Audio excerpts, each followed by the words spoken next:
Beans! Happy New Year and here's Gwitches. So most furries have probably heard of Midwest Fur Fest, Furrality and Anthrocon. And for good reason. These furry conventions are massive record breakers when it comes to attendances. And who doesn't want to be surrounded by fuzzbutts? No? Just me? But what if you're somebody who doesn't like big crowds? Or maybe you're someone who wants something maybe a little bit different? Well, here are a few small and unique furry conventions you can go to in 2025. But before we begin, last time I asked you guys which of these furry characters are your favourite. And for the first time in LittleVMills history, we have a draw between Luna and Judy. You dirty dogs, you. This time around, I want to ask you which of these Pokemon are your favourite. As always, post the name and reason down below in the comment section. So first on our list is Camp Manitoba. This convention location is in a national park in Canada, Manitoba. Oh, I only just noticed that what they did there with the name. I'm so dumb. Anyway, my dumbassery aside, what sets this convention aside from other furry conventions, apart from having possibly the most adorable convention name of all time, is that it does a really good job with balancing furry convention and Canadian summer camp. And as somebody who lives in a country where it's either dry, like autumn weather, or like that one day of summer we get, the closest I ever got to experiencing a summer camp was watching American Pie band camp. So the idea of going to a furry summer camp sounds actually pretty cute to me. But let me tell you a little bit about Manitobans. So the last attendance I could find was 19 fuzzbutts back in 2023, making it the smallest convention we're talking about in this video. And I just want to point out that I don't see this as a negative thing, because for a lot of people, going to big furry conventions can be really intimidating because there's so many social options, meaning they might be able to they might struggle with a little bit of the connections. Whereas conventions like Manitobans helps because there's a lot less noise going around and you're around nature, so it helps you settle down quicker and really get to know people, as it's not hard to physically find people hanging around the convention. Is this why my furry friends only want to go to big conventions with me? But what kind of events are at this convention?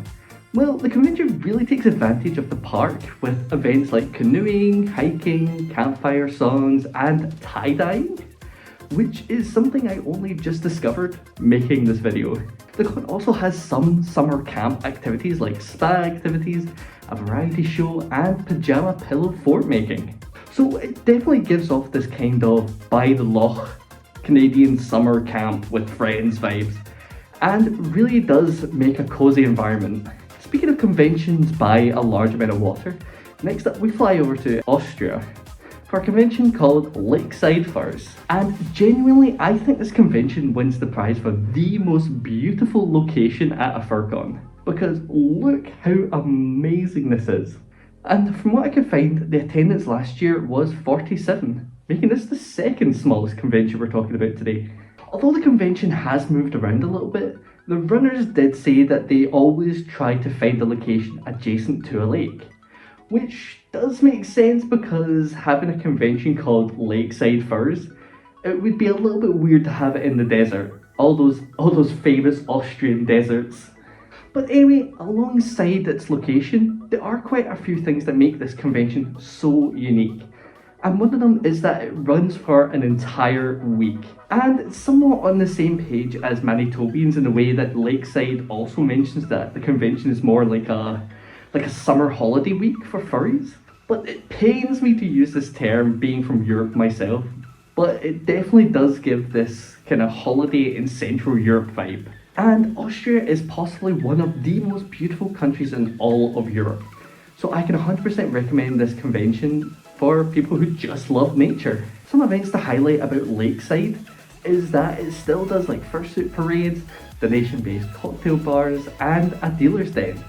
So it does still have a lot of conventional furry convention activities, whilst also doing stuff like local sightseeing attractions. But one of the biggest attractions to this convention is that it usually offers two different types of hikes. One easy one and one challenging one. So there is also an exercise element to this convention, and who better to lead you into hiking in nature than the Austrians. Which leads me on to the furry convention which actually inspired this entire video. And that is Wild North in England. So this convention, according to Wikifur, had an attendance of 57 in 2023. But what makes this convention super unique isn't its size, but its actual location. Because the location of this convention is a medieval castle. No, you heard me right. This convention is set in a castle. So Wild North's main location has been a 13th century castle called Featherstone Castle, and has been running since 2018, with this year being its 8th iteration. So it's not a flash in the pan kind of convention, and is here to stay for the long run. And something I find pretty interesting about this convention is that it sets its attendance cap at 100 people. And I think they've done this for a few reasons. Firstly, I'm sure it's something to do with like the well-being and availability of the people and the castle. But another reason could be that, according to the website, they have a particular focus on people and great company. So it makes sense for them to keep the attendance quite small. That way it doesn't get overwhelming. So if you're somebody that's maybe a little bit worried that this might boom into something maybe a bit more large scale, then you can lay those little thoughts of yours to rest. The convention is moving to a new location this year, and that's to a 14th century castle called Lumley Castle, which, if I'm honest, is probably a good move because it's only 21 minutes drive away from Newcastle. So you're like far enough away from like civilization for like peace, but not too far away that you can't go and grab some essentials. But if it has a medieval theme for its location, what kind of events do they have? Well, in the past, Wild North have had events like a birds of prey display, opportunities to take photos with medieval equipment, and a sword play workshop. Not to be mistaken for the foreplay workshop, believe me, I thoroughly researched it. But if there's a demand for it, I'm sure the runners would include it. Wiffles, ruining cozy and adorable convention since 1985. And if this wasn't enough for you, for the past 2 years, they've been supporting a charity called the Little Paws Ferret Rescue, and have raised a total of £1,083. Although I'm not sure if that's over 2 years or just last year alone, which given the size of the convention, both are pretty impressive.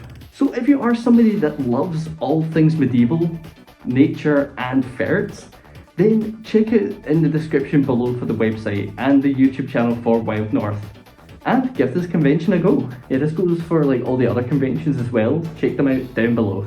Next up, we have a convention which has been on my list of conventions to go to for the past 2 years, and that is Anthro Irish. So this convention is funnily enough located in Cork, Ireland. Some people who have checked out my fun furry fact video will probably already know a little bit about this convention, but for those who don't know, for the first year this convention chose to donate to Irish blood transfusion services to pay tribute to a close friend, Finlay Fox, who sadly passed away 2 years prior. It's generally such a beautiful tribute to somebody who clearly meant a lot to the convention, but for the convention itself, it is Ireland's one and only furry convention at the moment, and the attendance last year was 240, which makes it the largest convention on this list today. It's also pretty incredible because the previous year it had 131 furries attend, so it's definitely a growing convention. It's also pretty interesting because their mascot, Rebel, has had a lot of thought put into it. Firstly, they are called Rebel because Cork is the Rebel County and have the colour scheme of County Cork. But something I really liked about this convention was that its mascot is non-binary. And as somebody who is pretty gender apathetic, as in I don't care what pronouns somebody wants to give me as long as they feel comfortable, it's kind of nice having a non-binary character being actively thought of, like especially in a fandom which celebrates self-identity. But what kind of events does this convention have? Well, last year they had events such as like the fursuit games and board games, a Q&A session with their guest of honour, which last year was fursuit maker Lady Nightlight, things like face painting and a pub quiz. And genuinely, as somebody who went to Ireland on holiday last year, I could not recommend it enough, because the Irish are the Canada of Europe and are possibly one of the most welcoming and endearingly weird people in the world. It does have the same crap weather as Scotland though. The final convention I wanted to talk about isn't actually a convention yet, but I felt like it deserves a little bit of recognition. The soon-to-be Furry Dance convention is going to have its first convention in France starting this year, and actually started off as a fur meet in Normandy, where furries meet up and do stuff like dance battles at a holiday village. And the reason I bring this one up is because it's an inspiration for all you fuzzbutts out there, that what starts off as just like you and your buddies hanging out at a fur meet could spread out to an entire convention. And who knows, maybe you will bring a furry convention somewhere that hasn't had one before.